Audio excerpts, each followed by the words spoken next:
Cruise lines aren't offering you a deal with the drink package. It's a deal they're offering themselves. And whether it's actually worth it for you depends on some things they try to keep secret. But this isn't another drink package math video. I'm going to give you a fresh way to look at cruise ship drinks and drink packages so that you can keep more money in your wallet. I'm Gary with Optimal Cruising, giving you the cruise insider information you need to avoid mistakes, save money, and protect yourself so that you can have your best cruise ever. I can remember when a premium cocktail on Carnival Cruise Lines was $10. A lot has changed when it comes to drinks and drink packages in the cruising industry.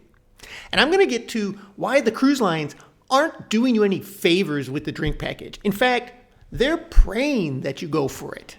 But first, let's take a look at where drink packages and drinks stand right now. In today's environment, drink packages on most major cruise lines will cost you between $60 and $90 per day, depending on the cruise line and depending on the ship.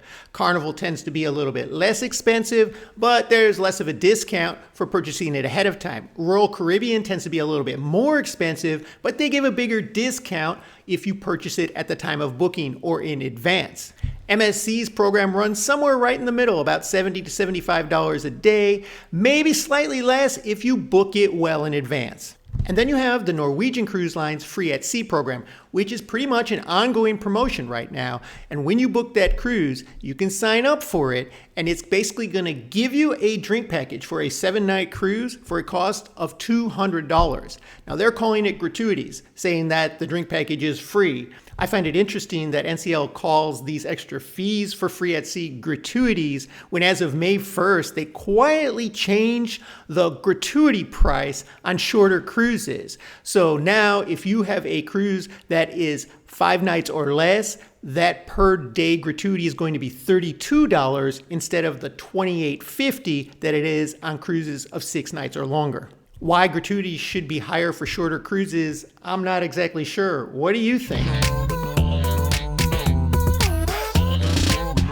If you're booking a cruise on Norwegian, the drink package right now, with where things stand, is almost a no-brainer. In fact, if you drink any alcohol at all, you really only have to have 2 drinks a day to cover the cost of that package. And then throw in any sodas or additional drinks you have, and they're basically gratis. By a wide margin, this is the cheapest drink package at sea, and you don't even have to be a heavy drinker to make out with it. Now, I'm not saying that the prices that they charge on board a la carte are fair prices, but if you're going to drink, that's what you're going to have to pay. You're a captive audience. And this drink package, hands down, is a great deal. And Norwegian has been revamping their private island, Great Stirrup Cay, and they had announced that they're no longer going to honor the drink package on the private island. But they got a lot of backlash on that, and they have backtracked. So as of now, if you have that drink package, you're going to be able to get drinks for free on the private island as well, which is another perk. And it's interesting why NCL has decided to continuously offer such a low price on their drink package. I'm going to get to that in a minute, but first let's take a look at when the drink package is not worth it at all. For all the major cruise lines, except for maybe Norwegian, if you are a light drinker, it's almost never worth it to buy the package.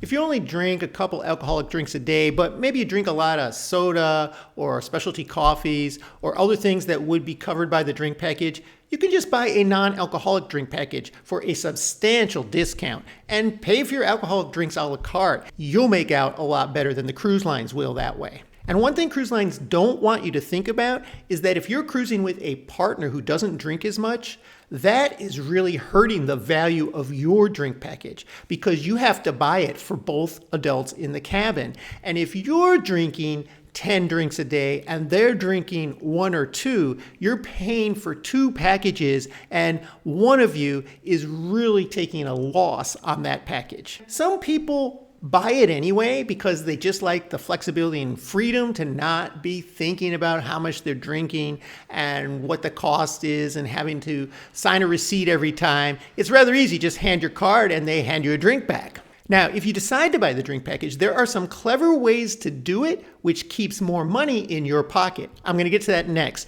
But first, if you are looking to book a cruise, we maintain a list of the best cruise deals you can book right now. If you'd like a copy, just comment deals or click on the deals link in our description. The worst time that you can buy a drink package is after you've boarded the ship, because that's when it is at its most expensive price. However, the reason cruise lines do this may not be exactly what you think. In fact, they don't want you purchasing it once you step on board. They would much rather you purchase that drink package well in advance and get the discount, because then you've already spent that money well before you got on board. And once you get on board, you're not thinking about how much you paid for that drink package. And you're starting to get these free drinks. And you're starting to feel maybe like spending more money. I mean, this is the psychology behind why casinos give out free drinks. But these drinks aren't really free. You already paid for them. But because you paid for them so long ago, you're not thinking about that, and you'll probably be more likely to spend more money on board, at the spa, in the casino, at the shops, or anywhere else that they're trying to get more money out of you.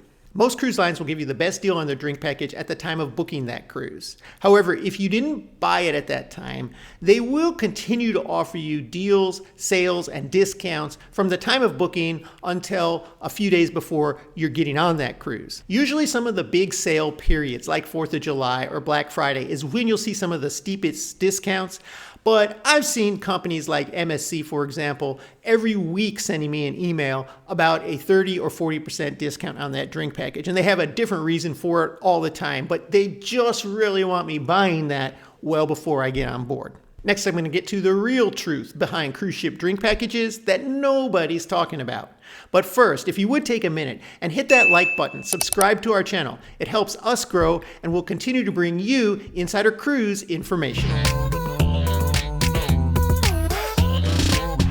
The bottom line here is, if you're buying any drinks on board your cruise, the cruise line wins. And this is what they don't advertise. They're charging you $10, $12, $15 for a cocktail that costs them about $1 to make. That is a huge profit for them, and that's why drinks are one of the biggest profit centers on a cruise ship. Whether you buy the package or go a la carte, the cruise line is making an enormous profit.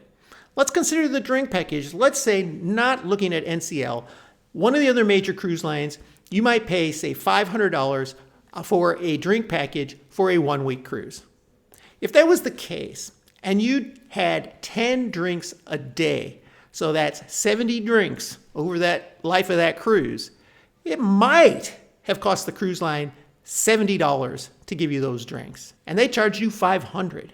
You're never really breaking even. But because their a la carte prices are so inflated, we have to consider that. And I'm not suggesting you go on a cruise and don't buy any drinks. We're going on a cruise to have a good time. But taking a look at how much you actually are going to consume can go a long way in helping you save some money and not buying into the cruise line's advertising. Cruise lines really want you to purchase the drink package because it's a way of controlling your behavior. They don't really care if you drink a little more than you would if you bought a la carte, because it doesn't really cost them that much to give you all those extra drinks. In fact, what they want you to do is forget about that money you spent. Because if you're buying a la carte and adding that up in your head every day, I spent $20, $30, $50 on drinks already, that's going to make you more reluctant to spend money elsewhere on the ship. The drink package removes that spending friction, and that's the point. Additionally, as you start to have a few of these drinks unassociated with any direct cost, you open up your wallet some more. And NCL's cheap free at sea package is not charity, it's a customer acquisition tool. They're pulling you away from Royal Caribbean or Carnival and getting you to book with Norwegian. And then once you start having those drinks that were included, of course, you'll feel like spending more money on board. Now that you're aware of this, you can think about your budget and what you really want to spend on that cruise before you even go. And maybe the drink package is really worth it for you, but don't forget about the cost involved and the reasoning behind why they're giving it to you. So now that you have a better understanding on how cruise drink packages work, there are some other cruise ripoffs taking advantage of passengers. I'll tell you how to avoid those right here.